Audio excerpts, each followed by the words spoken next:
Hello, everyone. Welcome to today's story. In life, we often stand at a crossroads, but have you ever had to choose between a peaceful past and a turbulent present? Is that choice a simple decision, or is it a destiny set in motion by a storm? And when the storm arrives, will the love between Alex and Lytuna be strong enough to weather it? Join us to find the answer by watching this touching story to the end. And don't forget to hit the subscribe button to help us reach 1,000 followers, which will motivate us to produce even more great videos. The afternoon sun, a soft, golden syrup, dripped through the leaves of the old mango tree, casting dappled shadows across the dirt path. Lytuna worked with a quiet, practiced rhythm, her hands moving over the rich earth. A small world, this farm, yet it held her entire universe, her life, her work, and the fragile, sleeping breath of her child, Henry. The silence was her companion, broken only by the hum of distant insects and the gentle rustle of leaves.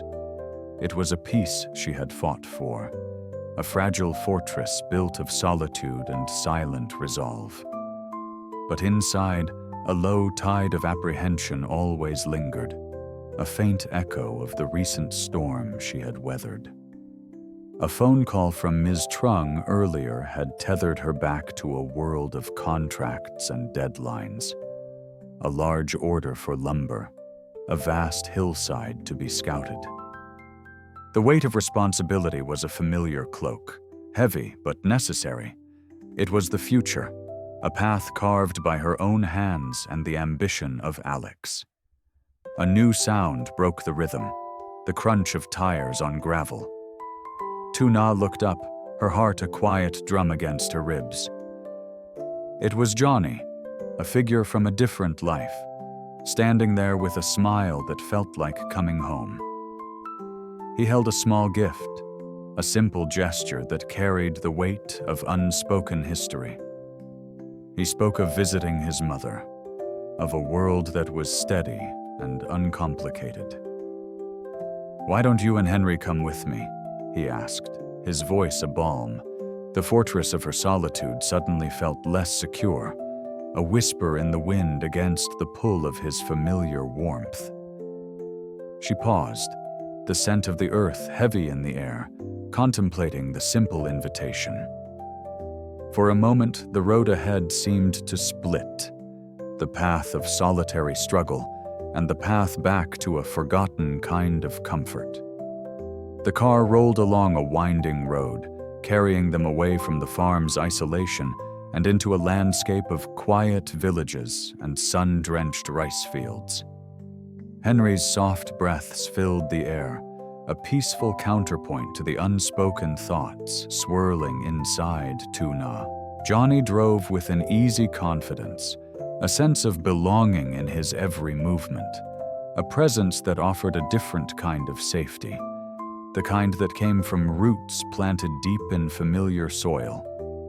When they arrived, the house was a haven of warmth and old memories. Johnny's mother, her face lined with time, but her eyes bright with joy, rushed out to greet them.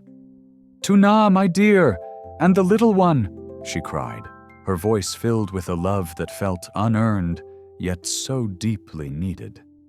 The afternoon passed in a blur of simple gestures and profound emotions. The clatter of dishes as they prepared a meal together, the old woman's gentle hands cradling Henry, murmuring words of endearment. Lytuna watched them, a profound sense of wistful longing filling her chest. She saw a future here, one where the earth was a garden, not a battleground, where the days were measured not by contracts but by shared laughter. Then came the quiet offer, a life-changing question disguised in a loving whisper. "Why don't you and the baby come live with me? I'll take care of him while you work." The words settled over Lytuna like a heavy, comforting blanket. It was the promise of a peaceful shore after a long voyage on a turbulent sea. She saw the relief in Johnny's eyes, the hope in his mother's. But another image rose in her mind. The vast, empty fields of Alex's farm, the unspoken loyalty, the path she had chosen. Her past was offering a harbor. Her present was a journey she had to continue. The engine hummed a soft, melancholic tune as they drove back, leaving the tranquil village behind. Lytuna's mind was a kaleidoscope of images. The gentle lines of Johnny's mother's face, the simple joy of shared food, the profound offer of a life of quiet stability. Back at the farm, the silence was no longer a fortress, but an empty space. A call to Ko Trung confirmed Alex's ambitious plans. Vast hills of trees, looming contracts, a world that moved with a fierce, uncompromising energy. It was a world Lytuna had chosen, but now the choice felt heavy. Then he arrived. Alex, his car, a silent predator on the gravel. He didn't carry the comforting quiet of Johnny. His presence was a storm front, a sharp-edged, demanding energy that filled the space between them. "I thought of you after the survey," he said, his gaze locking onto hers, intense and direct. "I want you to come work at my company. You and I will be closer." The words were an unexpected thunderclap. He was offering a life of office work and air-conditioned security, a world away from the dirt under her fingernails. Lytuna recoiled slightly, a natural instinct to protect the simple life she had built. The farm, the hard labor, it was her identity, a testament to her resilience. "I don't think I'd fit in," she replied, the words a gentle plea for him to understand. "I'm used to this. It's who I am." The sky above them mirrored the conversation, turning a bruised, ominous purple. Thunder rumbled in the distance, a low warning. He stayed for a moment longer, a silent debate in his eyes, before his phone rang. "A contract," he said with a sigh of regret. "I have to go, but I'll be back tomorrow." He left her there, a lone figure in the growing darkness as the first cold drops of rain began to fall. The first drops of rain, large and cold, were just a prelude. The sky opened up with a fury that felt personal. Wind howled, a predatory beast shaking the wooden frame of her small house.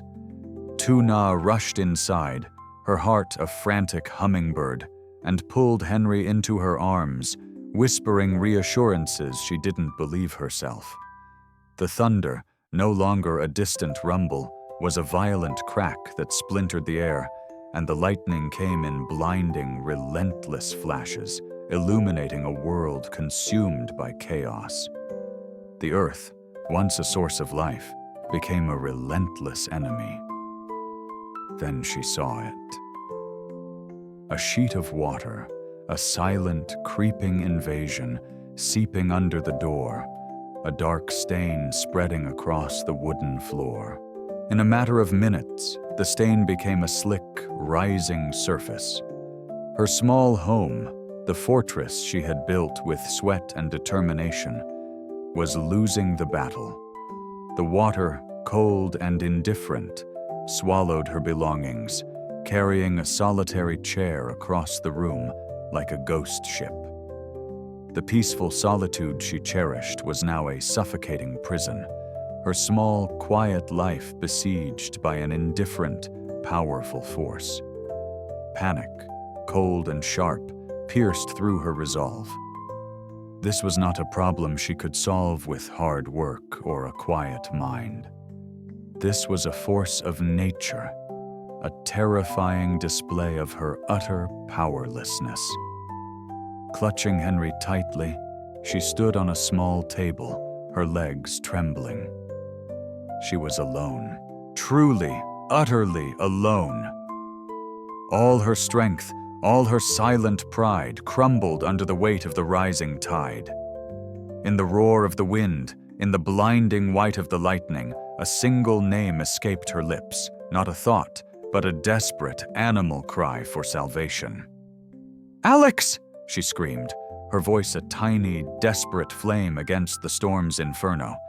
"Alex, please!" Alex's hands gripped the steering wheel, his thoughts a chaotic swirl of business deals and Lytuna's stubborn, beautiful refusal. The first lash of rain against the windshield was a harsh percussion, and the storm he had sensed moments before was now an apocalyptic force, a maelstrom of wind and water. He was far from the farm, the distance growing with every beat of his heart. And yet, through the roar of the tempest, a sound reached him. Not a sound, but a feeling, a desperate, raw resonance carried on the wind, a cry he knew belonged to her. A primal instinct, not logic, seized him. He didn't hesitate. He slammed the car into a turn, abandoning his destination for a desperate drive back into the heart of the storm. The journey was a battle. The road was a churning river. Branches lashed across his path, and the lightning tore the sky apart, revealing the flooded landscape in stark, momentary flashes. He pushed forward, every muscle screaming, his mind singularly focused on her. His need to reach her was a fire, burning through the fear and the chaos. He arrived to find a scene of total desolation. The farm, usually so quiet and orderly, was a lake. The small house, her sanctuary, was a drowning ship. And there she was, a fragile silhouette perched atop a table, her face a pale mask of terror, clutching Henry to her chest. Their eyes met across the watery expanse. No words were needed. In the silent, profound language of their gaze, all the doubts, all the unspoken feelings, all the choices they had debated were burned away. She was not the laborer he employed, and he was not just the boss she respected. He was her rescuer, and she was the vulnerable heart he would risk everything to protect. He waded through the rising water, his presence a beacon of solid, unwavering strength. The world outside was a different place now. The roar of the wind had been replaced by the soft, steady drumming of rain against the windshield. Lytuna, wrapped in a blanket from Alex's car, held a sleeping Henry, her body still trembling from the cold and shock. The silence was heavy, but it was a comfortable weight. Alex sat beside her, his clothes soaked, his presence a silent, protective fortress. He didn't speak. He didn't need to. In the quiet darkness of the car, their two separate journeys had merged into one, forged in the crucible of a storm. All the ambition, all the hesitation, all the spoken and unspoken desires had been stripped away, leaving only the raw, undeniable truth of what had just passed between them. The soft ring of a phone shattered the intimacy. Lytuna's heart leaped. It was Johnny. His name, a gentle beacon on the screen, seemed to belong to a different time, a different life. A life of quiet rice fields and safe, predictable roads. A life where storms were only temporary weather, not a matter of life and death.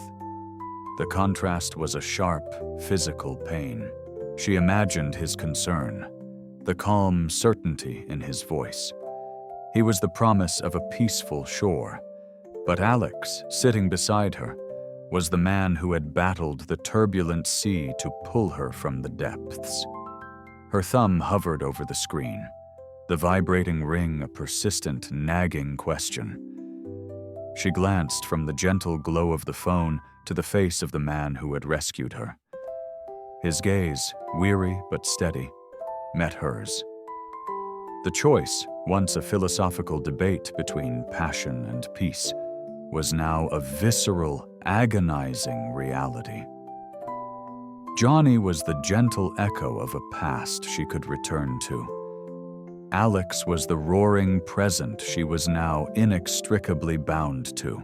In that silent, dripping moment, she understood that the storm had not only broken her home, it had broken her neatly divided world.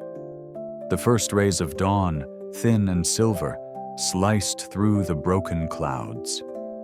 Tuna opened her eyes to a world washed clean. The air smelled of damp earth and new beginnings. Beside her, Henry slept soundly, and across the seat, Alex was a statue of exhaustion, his body still tense from the night's battle. The storm had passed, leaving behind a profound, almost sacred silence. It was in this quiet stillness that Tuna finally understood. The home she had built was gone, but the illusion of her perfectly contained world was gone with it. The solitude she had cherished, that fragile fortress of independence, had been revealed for what it was, a beautiful but brittle cage.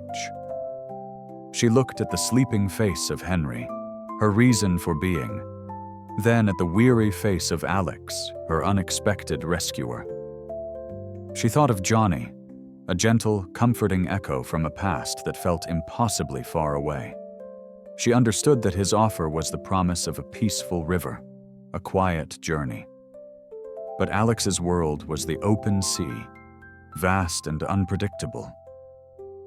The storm had not made her choose one over the other. It had shown her that she was already on the sea. Her heart, so long a closed-off garden, had been cracked open by the wind and the rain, and in that moment of breaking, a fierce, protective vine had reached for an anchor it hadn't known it needed. She gently ran her fingers over Henry's cheek, a tear tracing a slow path down her own. Life wasn't about choosing a path of comfort or a path of challenge. It was about embracing the storms that inevitably come and finding the strength in the presence of someone who will brave them with you. The sunrise now illuminated a new landscape, not of a choice made, but of a truth accepted. Her journey was not a retreat to the past, but a quiet, hopeful step into a future forged by chaos and sealed by a single desperate call in the night. Câu chuyện xoay quanh Tử Na, một người mẹ đơn thân phải lựa chọn giữa hai người đàn ông John đại diện cho quá khứ và Alex, hiện tại mẹ đơn thân đam mê sự nghiệp là thử thách. Một cơn bão bất ngờ ập đến ngôi nhà nhỏ, Tử Na ngập chìm trong biển nước trong khoảnh khắc sinh tử. Lời cầu cứu của cô chỉ dành cho Alex. Anh đã liều mạng trở lại để cứu hai mẹ con, khiến mối quan hệ của họ thay đổi mãi mãi. Sau cơn bão, Johnny gọi điện thăm hỏi, nhưng Tử Na nhận ra rằng sống không chỉ là lựa chọn giữa quá khứ và hiện tại, mà còn phải chấp nhận những thử thách để tìm thấy một cơ bến đỗ thực sự.